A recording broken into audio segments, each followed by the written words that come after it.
I've still got the greatest enthusiasm and confidence in the mission, and I want to help you. More than 70 feet below the desert, surrounded by thick concrete walls and guarded with anti-aircraft guns.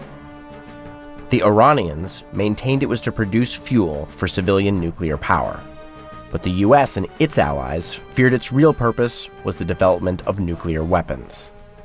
The West has long viewed the prospect of a nuclear Iran as a threat to be reckoned with.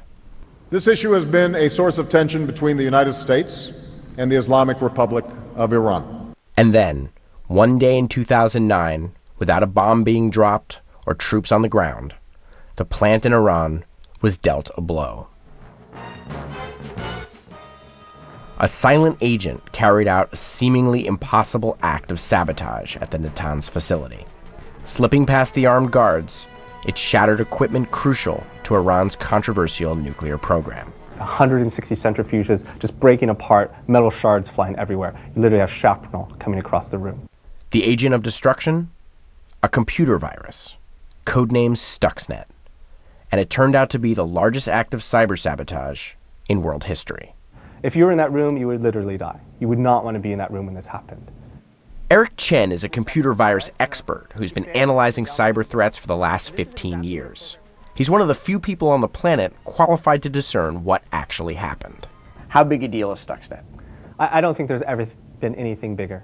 You know, the closest thing that's been bigger is maybe the advent of the internet. Chen works for Symantec in Los Angeles. It's one of the largest information security providers in the world. While its clients include multinational corporations, there's a good chance its software is installed on your computer at home too. Last year, Symantec identified millions of cyber threats, but Stuxnet by far was the biggest. The company's team was instrumental in cracking Stuxnet, and what they learned will change the way countries approach warfare in the future. Stuxnet has basically demonstrated to the world that it's possible to take computer code and cause physical real-world damage. Stuxnet crossed over from the virtual world to the real one. The operation was so sophisticated, Chen and his team estimated it took more than 20 high-level programmers with inside knowledge of the plant at Natanz. This is not two hackers in a basement in Kansas somewhere. When we know from the code and the sophistication and the amount of effort that needed to go into it, it had to have the resources at the level of a nation state. And in fact, the New York Times reported in January that Stuxnet was likely a joint project between the Americans and the Israelis. It's not a particularly shocking conclusion, considering that Israel has made little secret of its willingness to attack Iranian nuclear facilities by conventional military means. Stuxnet may have given them the opportunity they've been waiting for, without having to even fire a shot. But if it was them, they're not talking. The Israeli government did not respond to our request for comment on who created Stuxnet. We didn't have much more luck with the US. The CIA declined comment. The Department of Energy referred us to the National Security Council. They declined comment too.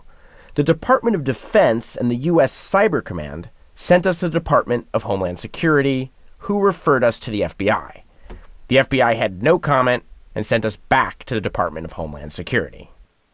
But US involvement in Stuxnet may have been cagily winked at, like when President Obama's representative on weapons of mass destruction spoke at a conference on Iran back in December. I'm glad to hear they're having problems with their centrifuge machines, and I think that the U.S. and its allies are doing everything we can to try to make sure that we complicate matters for them.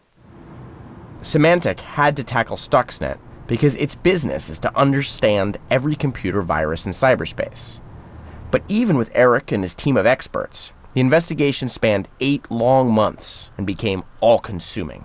We'd go home and be looking at Stuxnet in our off times. You know, I sat in my bed with my laptop many, many nights over a very long period looking at Stuxnet. So here's what he confronted: approximately 15,000 lines of computer code. These strings of numbers and letters serve as instructions which tell a program what to do. So from your perspective, I mean, how do you actually parse a computer virus? You know, when we get a piece of malicious software, when we get code, we get literally zeros and ones. And we basically decode those. We look at the numbers and translate them into behaviors. Do you know that it was targeting Iran by looking at the code itself? We discovered it was targeting very specific equipment, but we didn't really, for example, identify that it was a uranium enrichment facility until 4 months after we had first seen Stuxnet. And while it became clear that Stuxnet was focused on that one plant in Natanz, Iran, how it got there was still shrouded in mystery. You may be able to trace it back to what an epidemiologist would call it patient zero. Where did the infection start? But you don't know how that person got infected. Stephen Belevin at Columbia's School of Engineering has seen more than his share of viruses. He's been tracking cybercrime for decades. It did not attack its target over the internet. It was probably carried in by one of these flash drives. That's a portable hard drive, sometimes called a USB key or flash drive.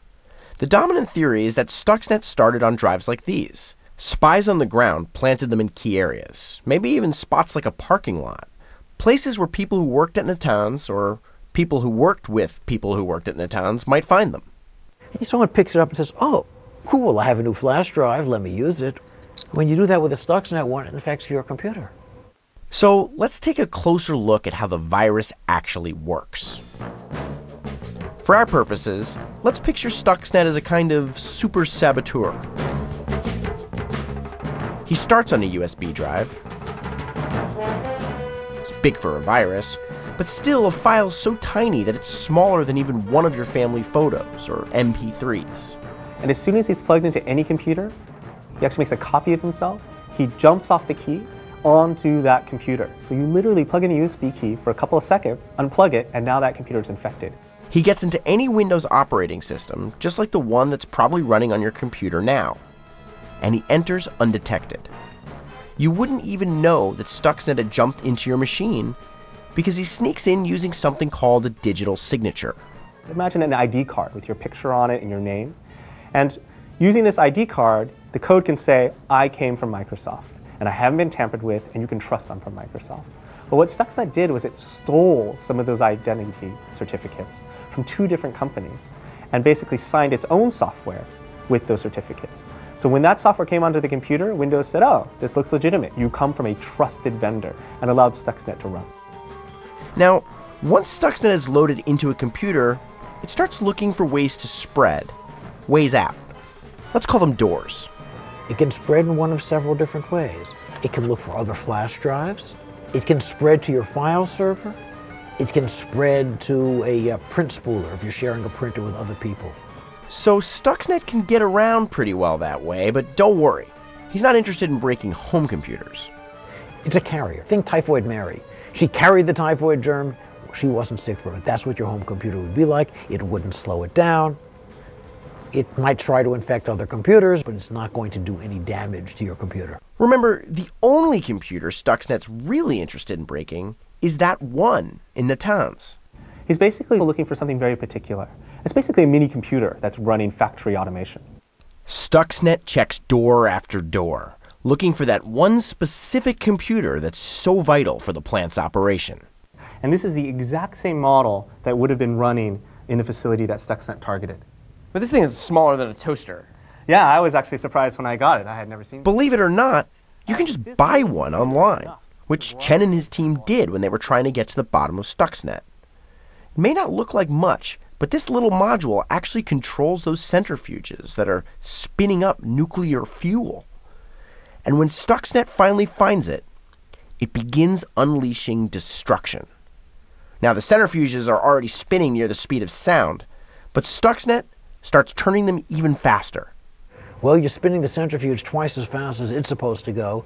Just think of the tach on your car with that nice red line saying you're not supposed to run the motor more than 6,000 RPM or you'll damage your motor.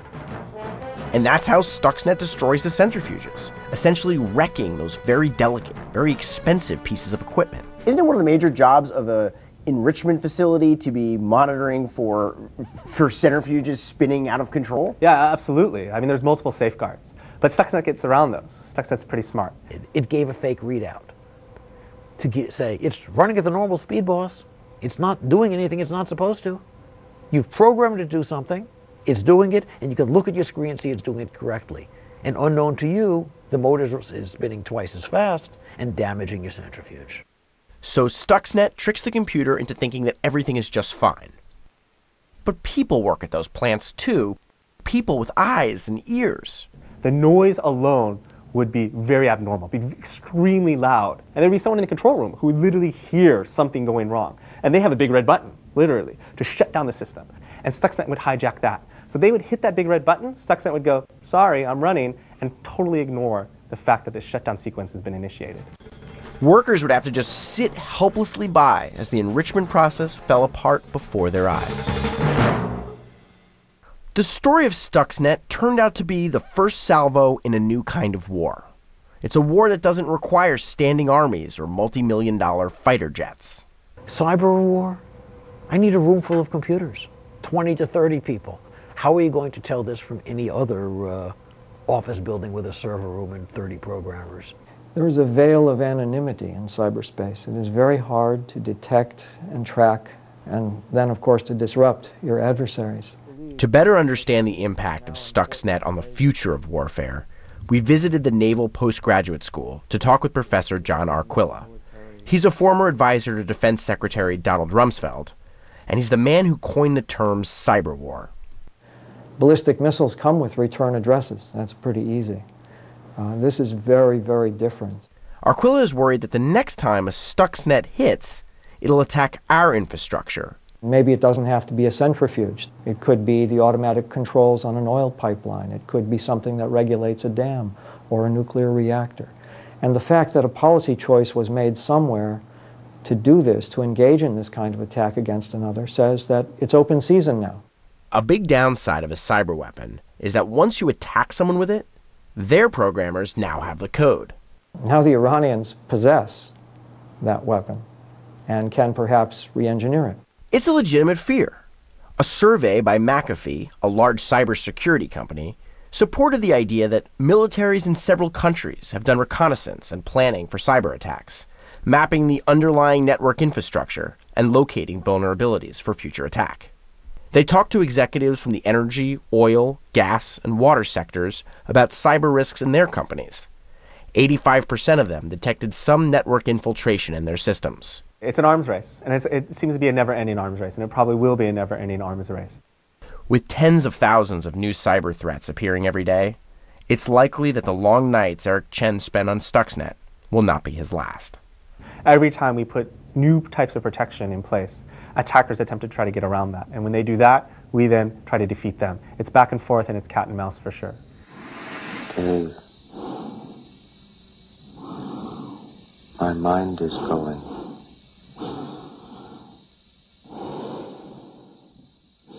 I can feel it.